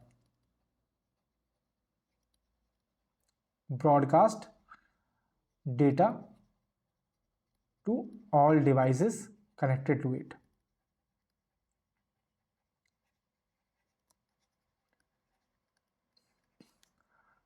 ठीक है, समझ रहे हो? तो ये इसका काम होता है। एक डेटा है, मान लो उसको आपको हर कंप्यूटर को भेजना है, तो वो सिंपल जो है वो कौन सा काम करेगा, वो हब काम करेगा। तो ये आप एक बार डायग्राम समझिए। स्विच क्या करता है, मैंने आपको बताया, स्विच जो है मैक एड्रेस पे काम करता है और डिफरेंट डिवाइसेस पे से कनेक्ट होता है और मैसेज भेज सकता है। मतलब कि मान लो PC3 को जो है PC2 से बात करनी है, तो ये यहाँ से मैसेज भेजेगा, स्विच के पास जाएगा, स्विच जो है वो PC2 पे भेज देगा। सेम काम हब भी करता है, ठीक है। लेकिन हब क्या करता है, ये ब्रॉडकास्ट करता है, ये ब्रॉडकास्ट करता है, ये मैसेज फॉरवर्ड नहीं करता। मान लो कंपनी का CEO है, उसने बोला है कि मुझे 7 दिन में ये काम चाहिए ही चाहिए, ये हर बंदे को बताया, वो हर बंदे के कान में थोड़ी जाएगा। उसने हब, उसके वहाँ पर हब होगा, उसके सिस्टम से एक मैसेज जाएगा, वो हर कंप्यूटर को पहुँच जाएगा। This is the functionality of hub, okay. और जब हमें दो सिस्टम, मान लो एक हब का सिस्टम है, एक ये एक ये कंपनी है, ठीक है, ये दिल्ली में है, और मान लो ये दिल्ली के अगल बगल गाजियाबाद में दूसरी कंपनी है। इनको आपस में कम्युनिकेट करना है, दो एरियाज को कंप्यूट कर आपस में बात करनी है, कम्युनिकेट करना है, तो वहाँ पे हम इस्तेमाल करते हैं राउटर का, ठीक है। और राउटर की एक रेंज होती है, ऐसा नहीं कि भाई आप मतलब कि एक कन्याकुमारी में, एक वहाँ पे है जम्मू एंड कश्मीर में, वहाँ से आप एक दोनों कम्युनिकेट कर सकते हैं, ऐसा नहीं है भाई, ठीक है। तो ये चीज़ें होती है, वहाँ पर सैटेलाइट कम्युनिकेशन इस्तेमाल होती है, सैटेलाइट के थ्रू कम्युनिकेट करते हैं, ठीक है। तो ये चीज़ आपको समझनी है, ओके। आगे आते हैं। अगला क्वेश्चन आपसे पूछता है, which of the following statement about this central processing unit are correct. CPU से रिगार्डिंग कौन सी कथन जो है वो सही है। CPU is often referred to as brain of the computer, बिल्कुल सही बात है। कंप्यूटर का दिमाग जो है वो किसको कहा जाता है, सीपीयू को कहा जाता है। क्यों कहा जाता है, क्योंकि सारे डिसीजन जो है, जैसे हमारी बॉडी में सारे डिसीजन हमारा दिमाग लेता है, वैसे ही सीपीयू जो है कंप्यूटर के सारे डिसीजन लेता है, ठीक है। जैसे मतलब फॉर एग्जांपल, जैसे हमारी बॉडी है, हम आंखों से देख रहे हैं, कानों से सुन रहे हैं, ये क्या है, हम इनपुट ले रहे हैं। तो वैसे ही कंप्यूटर में इनपुट डिवाइसेस होते हैं, कीबोर्ड हो गया, माउस हो गया, वो कंप्यूटर को इनपुट देते हैं, ठीक है, ओके। आउटपुट डिवाइसेस क्या होते हैं, जैसे कि हमको जाना है रास्ते में, तो हमारे पैर चल रहे हैं, ठीक है, मैं कीबोर्ड बटन दबा रहा हूँ, ये क्या है, आउटपुट दे रहे हैं, ठीक है। तो ये सेम कंप्यूटर में कहते हैं आउटपुट डिवाइसेस, जैसे कि मॉनिटर हो गया, प्रिंटर हो गया, ये आउटपुट डिवाइसेस हो गए। लेकिन भैया हमको चलना है ना, ये काम दिमाग ने बोला, तभी तो हमारे पैर चले। दिमाग बोलता है कि नहीं भाई बैठ जाओ यार, क्या करेंगे जाके, तो नहीं बैठ, हम नहीं चलते। तो मतलब क्या है, जैसे हमारा ब्रेन है, वैसे ही सीपीयू का जो ब्रेन है वो कंप्यूटर का जो ब्रेन है वो सीपीयू होता है। इनपुट दिया, आपने इनपुट दिया कि मुझे ये PDF प्रिंट करनी है, ठीक है, तो ये आपने इनपुट दिया, लेकिन वो बात कौन मानेगा, वो कौन समझेगा कि हमें क्या प्रिंट करना है, वो सीपीयू समझेगा। और फिर सीपीयू जो है वो कंप्यूटर को बोलेगा कि भैया करो, तो फिर कंप्यूटर जो है वो प्रिंटर से प्रिंट कर देगा वो पेज को, ठीक है। Second option, the CPU consist of 3 main units, the control unit, arithmetic logic unit and the cache memory. तो यहीं पे जो है कथन गलत हो जाता है। ये बिल्कुल बात सही है कि 3 मेजर यूनिट्स होती हैं, कंट्रोल यूनिट भी होती है, अरिथमेटिक लॉजिक यूनिट भी होती है, बस कैशे मेमोरी ये नहीं होता। सिंपल जो है मेमोरी हम बोल सकते हैं, या फिर हम उसको रजिस्टर भी बोल सकते हैं। रजिस्टर जो है वो 3rd यूनिट होती है, या फिर मेमोरी बोलो। कैशे मेमोरी जो है वो अलग कंपोनेंट हो गया, एक सेपरेट यूनिट होगी, जिसका जो है सीपीयू के पार्ट से कोई लेना देना नहीं है। बल्कि आप अगर समझो तो सीपीयू और मेमोरी के बीच में जो कम्युनिकेशन है, बीच में होती है कैशे मेमोरी, ठीक है। क्यों होती है, क्योंकि भैया ये फास्ट होती है बहुत ज़्यादा, और ये फ्रीक्वेंट वाला डेटा स्टोर करती है। मान लो अभी जैसे मैं क्रिकेट देख रहा हूँ, ठीक है, तो मैंने फटाफट क्रिकबस खोला, मैंने देखा मैच क्या क्या स्कोर हुआ, ठीक है, मैंने देख के फिर बंद कर दिया है। अब मैंने क्या किया, क्या बोलते हैं, 5-10 मिनट बाद मुझे वापस स्कोर देखना है, तो मैं वापस गूगल पर सर्च करूंगा। जैसे ही मैं CR डालूंगा वैसे ही क्रिकबस पहले ही खुल के आ जाएगा। तो वो कहाँ है, मतलब उसको कैसे पता कि भाई मुझे क्रिकबस ही खोलना है? मान लो मुझे कंप्यूटर के PYQ क्वेश्चंस खोलने होते तब। तो ये चीज़ क्या है, ये कैशे मेमोरी है। आपने जो रिसेंट में काम किया वो कैशे मेमोरी में टेम्परेरी स्टोर हो गया, और जैसे ही उसने समझा कि भैया इसको यही चाहिए तो उसने तुरंत ही वो आपको ऑप्शन दिखा दिया, ठीक है। तो that is the function of cache memory. और ये CPU का यूनिट नहीं होती है, ये अलग पार्ट होती है। तो only one will be true, second will be false. समझ रहे हैं? ओके, बात कर लेते हैं CPU के। मैं तीनों यूनिट्स के एक बार डिफाइन कर देता हूं। एक्चुअली मैं अगर डायग्राम बनाऊं मैं आपको, तो एक होता है इनपुट, एक होता है कंप्यूटर। ये मैं कंप्यूटर का डायग्राम बना देता हूं, ये कंप्यूटर का डायग्राम है आप समझने के लिए। यहां बीच में होता है CPU और यहां पे होता है आउटपुट, ठीक है। और CPU के जो है 3 पार्ट होते हैं। एक को हम बोलते हैं कंट्रोल यूनिट, एक को हम बोलते हैं अरिथमेटिक लॉजिक यूनिट, एक होता है मेमोरी, ठीक है। कंप्यूटर कैसे काम करता है, पहले आप इनपुट लेते हैं। इनपुट किससे लेते हैं आप? इनपुट डिवाइसेस कौन कौन से होते हैं? माउस होता है, कीबोर्ड होता है ना, ये सब आपके इनपुट डिवाइस होते हैं। यहां से आपने इनपुट लिया, इनपुट जाएगा CPU के पास, ठीक है। मान लो आपने 1+2 किया। 1+2 क्या है? ये आपका अरिथमेटिक ऑपरेशन है ना, मैथ का सवाल है। तो ये जो है ये कौन सॉल्व करेगा? ये आपका ALU सॉल्व करेगा, जिसका मतलब होता है अरिथमेटिक एंड लॉजिक यूनिट। तो अरिथमेटिक एंड लॉजिक यूनिट जो है वो आपके ऑपरेशंस परफॉर्म करता है, ठीक है। मैथमेटिकल अरिथमेटिक ऑपरेशंस जो है वो कौन परफॉर्म करता है? वो आपका ALU करता है, CPU का पार्ट, ठीक है। और फिर ये ऐसे काम नहीं करता, इसमें जो है तीनों चीज़ें काम करती हैं। मेमोरी भी काम करती है, कंट्रोल यूनिट भी काम करती है। कंट्रोल यूनिट क्या करती है? बेसिकली ये बताती है कि भैया पहले क्या करना है। पहले 1 को स्टोर करना है, फिर 2 को स्टोर करना है, फिर दोनों को बीच में ऐड करना है, फिर दोनों को जोड़ के फिर जो आंसर आएगा वो 3 को वो हमें प्रिंट करना है। ये कौन बताएगा कि पहले क्या करना है? ये कंट्रोल यूनिट बताती है कि पहले क्या काम करना है, ठीक है। मेमोरी क्या करती है? मेमोरी इन वैल्यू को स्टोर करती है। जब तक वैल्यू स्टोर नहीं होंगी तब तक उनमें एडिशन कैसे होगा, ठीक है। और उसके बाद जो वैल्यू है वो कौन दिखाता है? वो आउटपुट डिवाइसेस दिखाता है। कहाँ दिखाता है? आउटपुट डिवाइस, जैसे आपको मॉनिटर हो गया, है ना, मॉनिटर हो गया। आपने कीबोर्ड से इंस्ट्रक्शन दिया कि मुझे 1+2 करना है, और CPU ने काम किया और आप मॉनिटर पर दिखाया आंसर 3। समझ रहे हो? तो ये आपकी बेसिक डायग्राम होता है कंप्यूटर का, ठीक है। और CPU के 3 यूनिट्स होती हैं, control units, arithmetic logic units, memory. Control units जो है वो इंस्ट्रक्शन कौन सा कब एग्जीक्यूट होगा ये कंट्रोल करती है। अरिथमेटिक एंड लॉजिक यूनिट जो है अरिथमेटिक ऑपरेशंस परफॉर्म करती है, एडिशन, सब्ट्रैक्शन, मल्टीप्लिकेशन, डिवीजन, ये सब जो है वो अरिथमेटिक एंड लॉजिक यूनिट करती है। मेमोरी क्या करती है? मेमोरी स्टोर करती है, स्टोरेज का काम जो है वो मेमोरी संभालती है। मेमोरी 2 प्रकार की होती है, प्राइमरी, सेकेंडरी।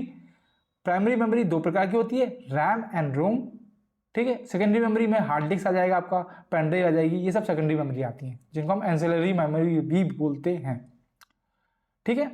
और भी मेमोरीज होती है, जैसे रजिस्टर हो गया, कैशे मेमोरी होगी। कैशे मेमोरी जो है वो सेकंड फास्टेस्ट होती है, सबसे तेज होती है रजिस्टर, ठीक है। ये चीज़ आपको ध्यान रखनी है, ओके, जिनके पर ऑलरेडी क्वेश्चन बने हैं। आगे आते हैं। What is the size of each ASCII character in bits? तो ASCII कैरेक्टर का साइज कितना होता है हर ASCII कैरेक्टर का? अब ASCII कैरेक्टर होता क्या है? इसका बेसिकली फुल फॉर्म है अमेरिकन स्टैंडर्ड कोड फॉर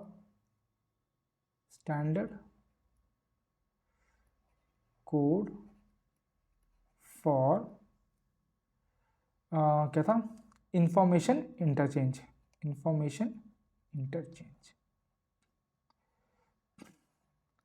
ठीक है।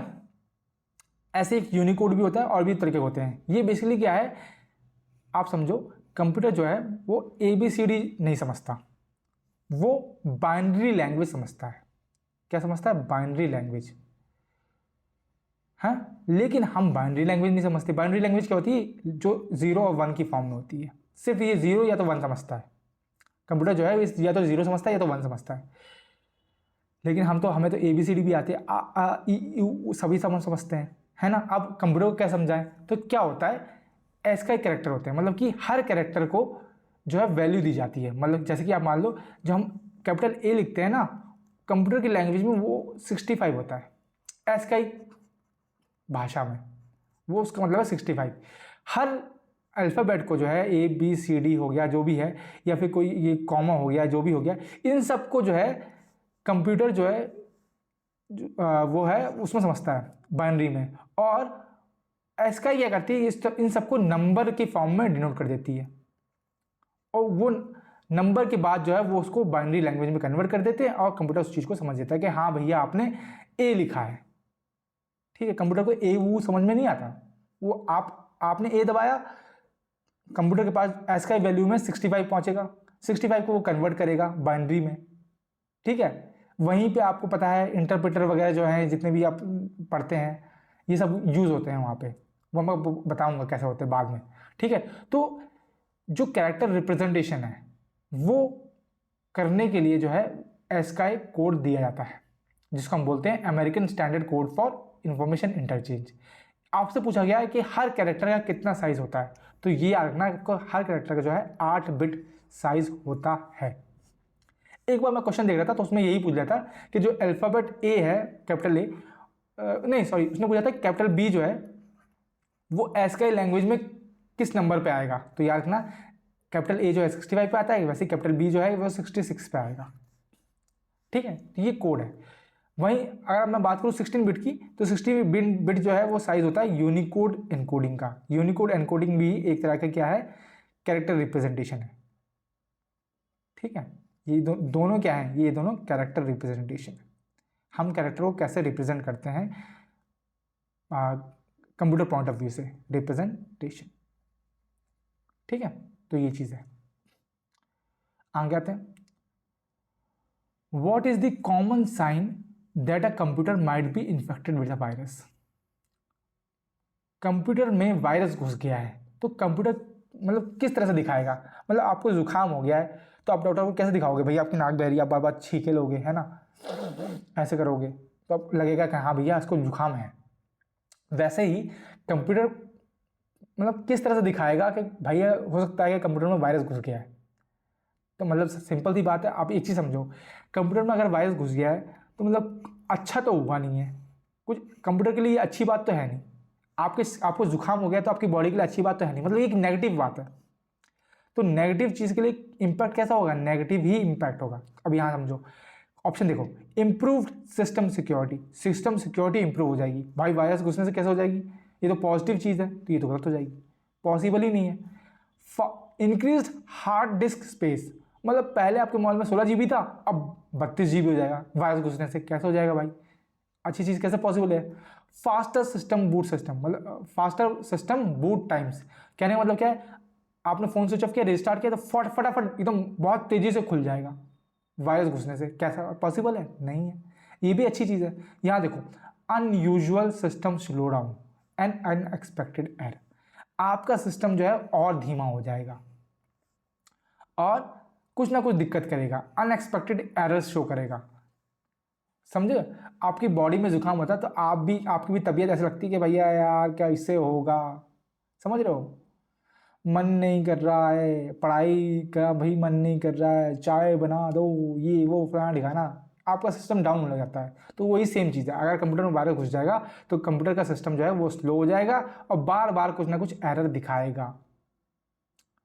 ठीक है, तो ये दिस इज दी क्या बोलते हैं वायरस का इफेक्ट। वायरस कितने प्रकार के होते हैं ये हम ऑलरेडी डिस्कस कर चुके हैं लास्ट लेक्चर में, फिर भी बताता हूँ मैं। सिस्टम वायरस होता है जिसको हम बूट सेक्टर वायरस भी बोलते हैं, ये खासकर जो है मास्टर बूट रिकॉर्ड में हमला करता है। ठीक है, जिससे क्या है, अगर बूट सेक्टर इसने खराब कर दिया तो सिस्टम आपका खुलेगा ही नहीं, ये चीज़ आपको याद रखना है। फाइल एंड मल्टीपार्टाइट वायरस जो होता है ये बूट सेक्टर में भी हमला करता है और साथ में एग्जीक्यूटेबल फाइल्स में भी हमला करता है। एग्जीक्यूटेबल फाइल्स वही हैं जिनको हम .exe से इनका जो है एक्सटेंशन देखते हैं। ठीक है, उन दोनों पे ये हमला करता है। मैक्रो एंड क्लस्टर वायरस जो है ये क्या करता है, ये खुद को मैक्रोस में चिपका लेगा, मैक्रोस क्या होती है, स्प्रेडशीट वगैरह जो होती है इन सब में चिपका लेगा, डॉक्यूमेंट वगैरह में चिपका लेगा और फिर वहाँ से दिक्कत करेगा, है ना, फाइल में छेड़छाड़ करेगा, फाइल को खोलने नहीं देगा, बर्बाद कर देगा वैसा से। स्टेल्थ या टनलिंग वायरस, स्टेल्थ मतलब क्या है, छुपा हुआ। ये क्या है, आपको पता है आपके सिस्टम में फायरवॉल वगैरह होती है ना, एंटीवायरस वगैरह होता है।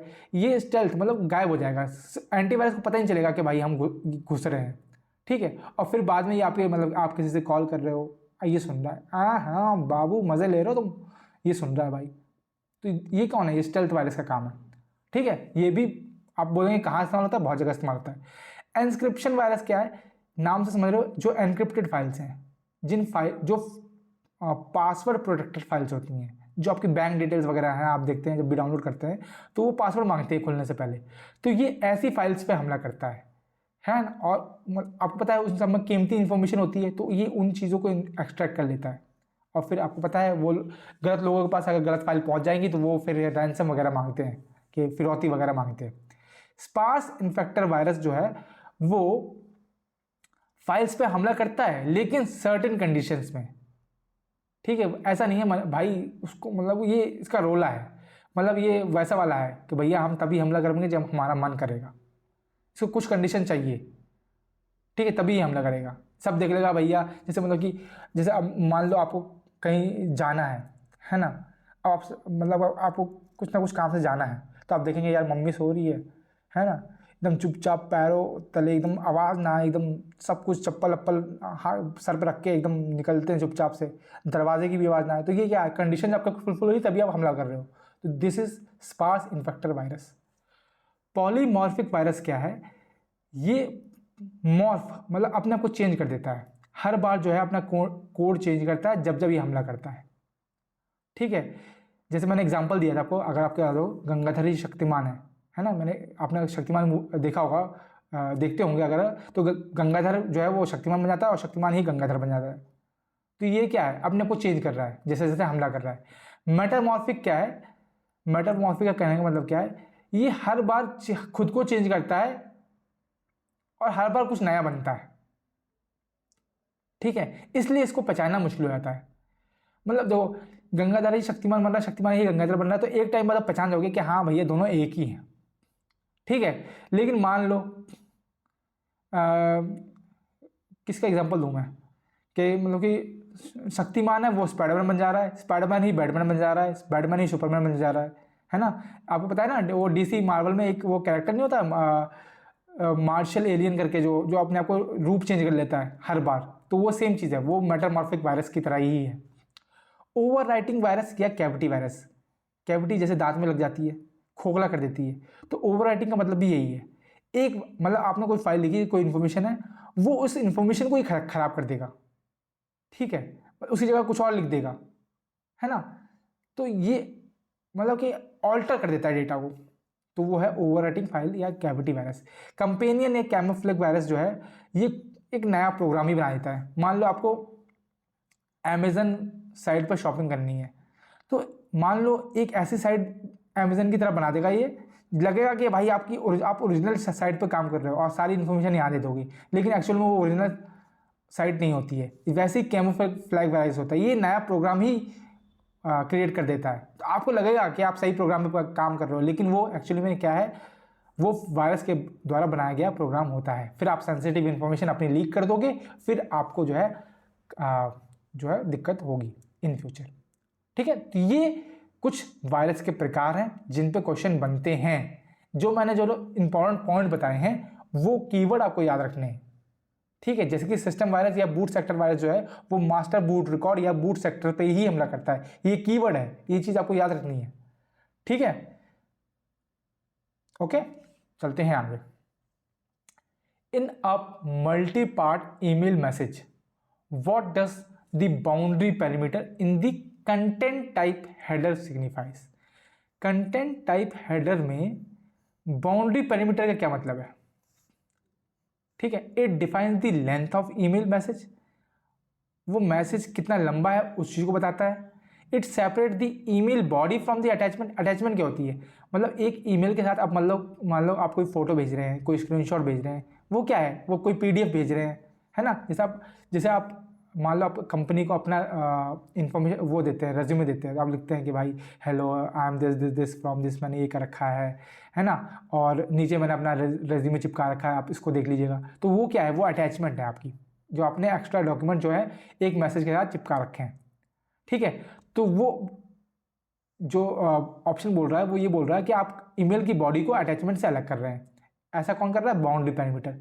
या फिर it marks the start and end of each part in multi part message. Her message का वो स्टार्टिंग और एंड पॉइंट बता रहा है। तो बाउंड्री का मतलब तो यही होता है ना, एक बाउंड्री का मतलब क्या होता है, ये यहाँ की स्टार्टिंग पॉइंट है, ये इसका एंडिंग पॉइंट है। तो बात option number 3 will be the correct answer. Just आपको मतलब समझना था, आप इजिली कर सकते थे।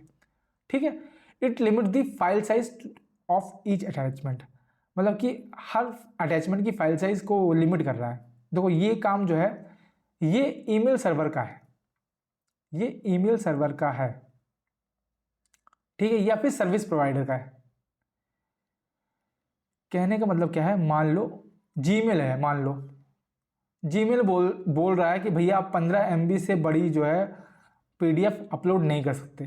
तो मतलब क्या है, ये फाइल साइज को लिमिट कर दे रहा है। कौन कर रहा है, जीमेल। जीमेल क्या है, ईमेल सर्वर है। तो इसका बाउंड्री पैरामीटर से कोई ताल्लुकात नहीं है। लेंथ ऑफ ईमेल मैसेज जो है ये कौन बताता है, ये एक्चुअल कंटेंट बताता है ना, कि भैया आपने मतलब लंबा चौड़ा मैसेज लिख दिया, जब आप मैसेज खत्म हो जाएगा तो वही तो बताएगा भैया इसकी इतनी लेंथ है। It separates the email body from attachment. ये एक तरह से आप कह सकते हो, लेकिन ये हाफ इंफॉर्मेशन है, आधी बात है। आधी बात सही है, आधी बात गलत है। ईमेल बॉडी को सेपरेट तो करता है, लेकिन आपको इसमें ये चीज़ नहीं बताई कि भाई वो स्टार्टिंग पॉइंट और एंड पॉइंट हर पार्ट का बताता है। तो ये आधी बात सही थी। ठीक है, मतलब कि अगर बोल सकते हैं कि ये पार्ट्स, अगर ये ऑप्शन नंबर C नहीं होता तो ऑप्शन नंबर B आधा सच होता। ठीक है, और ये आपका ईमेल है। ठीक है, इस तरह का ईमेल होता है। इसमें एक रेसिपिएंट जिसको आप भेज रहे हैं, carbon copy, blind carbon copy. अभी क्या होता है, तो CC और BCC क्या होता है। 2 का मतलब क्या है, 2 का मतलब है रेसिपिएंट, जिसको आप भेज रहे हैं। ठीक है, मुझे मान लो मेरे एक दोस्त को फलाना फलाना को मैसेज करना है, तो वो रेसिपिएंट हो जाएगा। कार्बन कॉपी क्या है, कार्बन कॉपी मतलब कि आप किसको और भेजना चाह रहे हैं। आप इसमें जो नाम देखो, कार्बन कॉपी और ब्लाइंड कार्बन कॉपी में फ़र्क किया है। ठीक है, मान लो जैसे मैं आप लिखता हूँ, मैंने ए को मैसेज भेजना है। ठीक है, मैंने ए को मेरा ए दोस्त है, मैंने उसको बोलना है भाई शाम को 5 बजे क्रिकेट खेलने चलना है। ठीक है, ओके, मैंने बोल दिया, तो ए जो है मेरा रेसिपिएंट हो गया। अब मुझे साथ साथ जो है अपने जो बाकी के दोस्त हैं उनको भी बोलना है कि भाई सबको इन्फॉर्म करना है कि मतलब कि आपको 5 बजे क्रिकेट खेलना है इस ग्राउंड में। तो वो जो BC जो है, ए तो मेरा मेन रेसिपिएंट है, BCD जो है तो 3 लोग हैं, वो मेरे कार्बन कॉपी में मैं उनको ऐड करूँगा। ठीक है, और साथ साथ मुझे उसको भी बोलना है X को कि तुम भी पहुँच जाना। अब मैं चाहता हूँ कि ये जो BCD है ये ना जाने यही भैया कि ये मैसेज मैंने उसको भी दे रखा है, तो मैं उसका नाम जो है वो ब्लाइंड कार्बन कॉपी में दूंगा। ब्लाइंड मतलब कि क्या है, मतलब कि छुपा हुआ, अंधा। ठीक है, तो मतलब मैसेज X तक पहुंच जाएगा, लेकिन BCD या A को पता नहीं चलेगा कि मैंने X को भी मैसेज दे दिया। This is blind carbon copy. Subject line क्या है, जो आप मैसेज भेज रहे हो उसका जो टॉपिक है, उसकी जो मतलब किसके ऊपर है, मतलब क्रिकेट मैच है ना, तो ये आपका क्या हो जाएगा, ये आपका हेडलाइन हो जाएगा या फिर सब्जेक्ट लाइन हो जाएगा। ठीक है, उसके बाद जो पहली लाइन लिखते हैं हे वगैरह, हेलो वगैरह लिखते हैं, वो सैल्यूटेशन बोलते हैं। जो मेन मैसेज लिखते हैं उसको हम ईमेल बॉडी बोलते हैं, है ना, कि भैया 5 बजे क्रिकेट खेलना है, फलाना फलाना स्टेडियम में पहुंच जाना। ठीक है, और लास्ट में थैंक्स वगैरह लिखते हैं, उसको क्लोजिंग बोलते हैं। फिर अपना नाम वगैरह लिखते हैं, उसको सिग्नेचर बोलते हैं। और साथ साथ आप जो फाइल अटैच करते हैं, ठीक है, उसको हम बोलते हैं अटैचमेंट। जैसे यहाँ पे PNG है, मतलब कि हमने एक इमेज अटैच कर रखी है यहाँ पे, तो दिस इज अटैचमेंट। आप डॉक्यूमेंट भी देख सकते हैं, PDF भी भेज सकते हैं। ठीक है, तो ये चीज़ आपको याद रखनी है, और जब सेंड पर क्लिक कर देंगे तो मैसेज पहुँच जाएगा। तो ये बेसिकली एक ईमेल का नॉर्मल जो है डिस्क्रिप्शन है। नॉर्मल इसके जो पार्ट्स होते हैं जिनको आपके बारे में पता होना चाहिए, वो ये सब चीज़ है, मैंने एक बार में आपको बता दी। अगली बार जो है जब हम डिस्कस करेंगे तो मैं आपको बताऊंगा, आपको उस चीज़ को समझना है बाय डिफ़ॉल्ट, मुझे ये वापस लगाने की जरूरत ना पड़े। आगे आते हैं 20th क्वेश्चन, ये आज का हमारा लास्ट क्वेश्चन है। ठीक है, पूछता है what is the role of user account control. User account control जिसको हम यूएसी भी बोलते हैं, उसका विंडोज में क्या रोल रहता है व्हेन मॉडिफाइंग सिस्टम सेटिंग्स। जब हम सिस्टम सेटिंग्स में कुछ चेंजेस कर रहे हैं, मॉडिफाइंग मतलब कि हम कुछ चेंजेस कर रहे हैं, तो यूजर अकाउंट कंट्रोल का क्या रोल रहने वाला है, क्या फंक्शन रहने वाला है।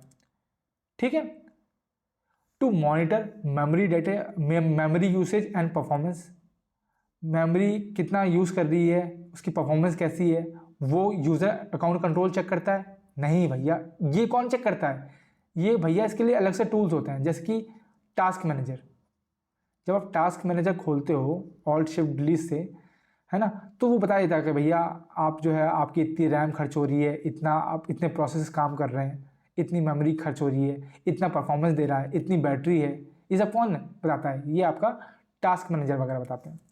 To adjust display setting, display setting है ना, ये कौन बताता है, स्क्रीन की कितनी है, 100 क्या बोलते हैं 128x720 है या कितना है, 136/9 जो भी है, जो वो है, कौन सी स्क्रीन का कितना वो है, डायमेंशन कितना है, डिस्प्ले कितनी है, ब्राइटनेस कितनी है, ये कौन दिखाता है, यूजर अकाउंट कंट्रोल। नहीं भाई, ये दिखाता है आपका कंट्रोल पैनल या फिर सिस्टम सेटिंग। सिस्टम सेटिंग में आप जाएंगे तब भी वहां पे आपको देखने को मिल जाएगी, या आप कंट्रोल पैनल खोलेंगे तब भी आपको मिल जाएगा। टू ऑटोमेट सिस्टम अपडेट्स, तो system software update, sorry, to automate software updates, software updates आपको करने हैं, तो वो क्या यूजर अकाउंट कंट्रोल बताएगा? नहीं भाई, वो कौन बताता है, विंडो अपडेट, है ना। जब आप विंडो अपडेट ऑप्शन में जाते हैं तो वहां पे सारे सॉफ्टवेयर अपने आप अपडेट हो जाते हैं, तब कौन सा ऑप्शन बच गया, ऑप्शन नंबर डी बच गया।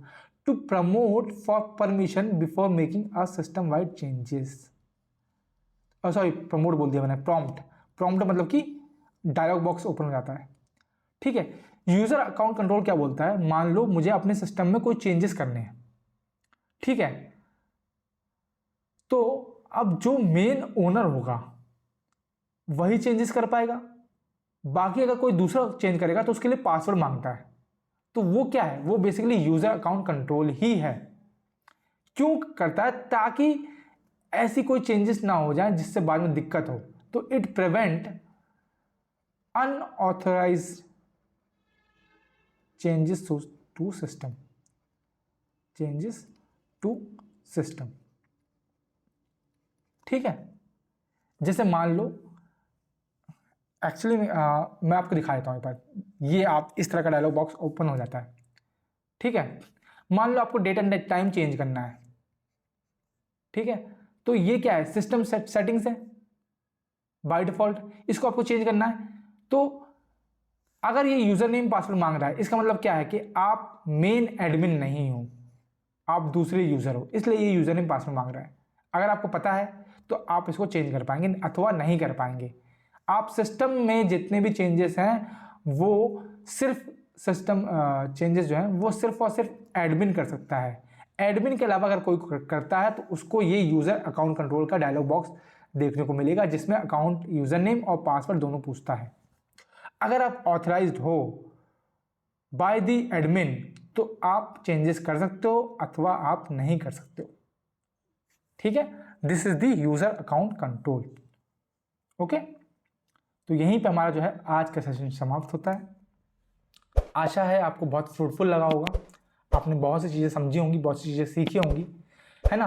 और क्योंकि हम PYQ ही लगाने वाले हैं इस सीरीज़ में, तो ये एक बहुत ही बेहतर प्रैक्टिस सेशन आपके लिए हो सकता है अगर आप ध्यान से सुनेंगे। ठीक है, साथ साथ आप हर क्वेश्चन के साथ जो है एक्स्ट्रा फैक्ट्स अगर आपको पता है, एक्स्ट्रा क्वेश्चंस जो साथ साथ पूछे गए हैं, आप भी PYQ मॉक वगैरह लगा रहे होंगे तो पूछे गए हैं, तो वो चीज़ भी आप जो है कमेंट सेक्शन में बता सकते हैं, जिससे जो है आपकी भी नॉलेज का रिवीजन होता रहेगा, साथ साथ दूसरे लोगों को भी हेल्प होती रहेगी कि हाँ इससे ये चीज़ें आई है। ठीक है, तो यहीं पे मैं विराम लेता हूँ, मिलते हैं अगले वीडियो में, तब तक के लिए राधे राधे सभी को।